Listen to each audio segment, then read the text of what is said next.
उधर वायनाड में राहुल के लिए मुकाबला कांटे का हो गया है। राहुल को विपक्षी कैंडिडेट और कैंपेन दोनों ही दमदार मिले। अमेठी के बाद वायनाड में भी राहुल के खिलाफ स्मृति ईरानी ने मोर्चा संभाला।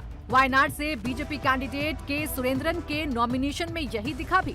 नॉमिनेशन से पहले बड़ा रोड शो हुआ, हर तरफ भगवा रंग छा गया।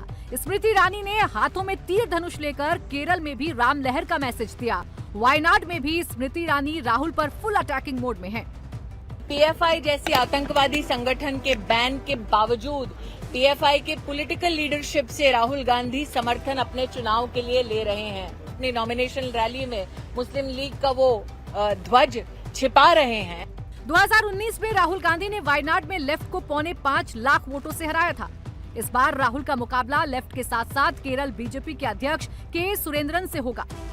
वायनाड में सीपीआई ने डी राजा की पत्नी एनी राजा को उतारा है। वायनाड संसदीय सीट पर मुस्लिम वोटर करीब 41.3% हैं। 13.7% वोटर ईसाई हैं, जबकि करीब 45% वोटर्स हिंदू हैं। चुनाव से आने पहले कांग्रेस को फिर झटका लगा है। 2 बड़े नेताओं ने पार्टी को बाय बाय कर दिया। इस समय कांग्रेस पार्टी में 5 पावर सेंटर्स हैं और 5 के अपने कॉकस है, 5 की अपनी लॉबी है और 5 की जो लॉबी है वो आपस में टकराती रहती है, एक दूसरे को मारने में लगी रहती है। सनातन विरोध की आइडियोलॉजी मैं स्वीकार नहीं कर सकता। प्रभु श्री राम की प्राण प्रतिष्ठा में नहीं जाने के निर्णय को मैं स्वीकार नहीं कर सकता। कांग्रेस के इन 2 बड़े नेताओं ने आज पार्टी छोड़ दी।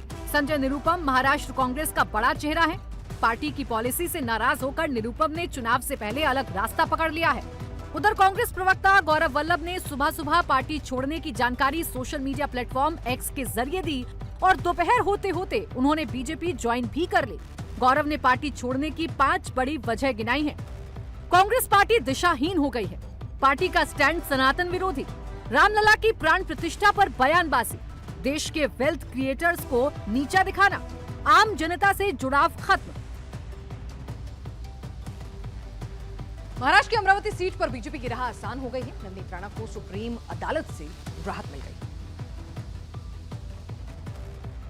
जाति प्रमाण पत्र केस में सुप्रीम कोर्ट से राहत के बाद अमरावती से बीजेपी कैंडिडेट नवनीत राणा का रास्ता साफ हो गया है।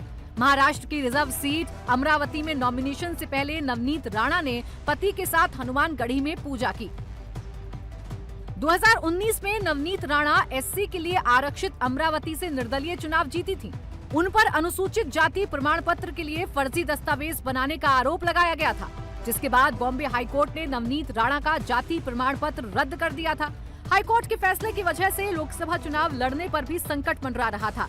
राणा ने हाईकोर्ट के फैसले के खिलाफ सुप्रीम कोर्ट में अपील की थी। अब सुप्रीम कोर्ट ने हाईकोर्ट के फैसले को पलट दिया है।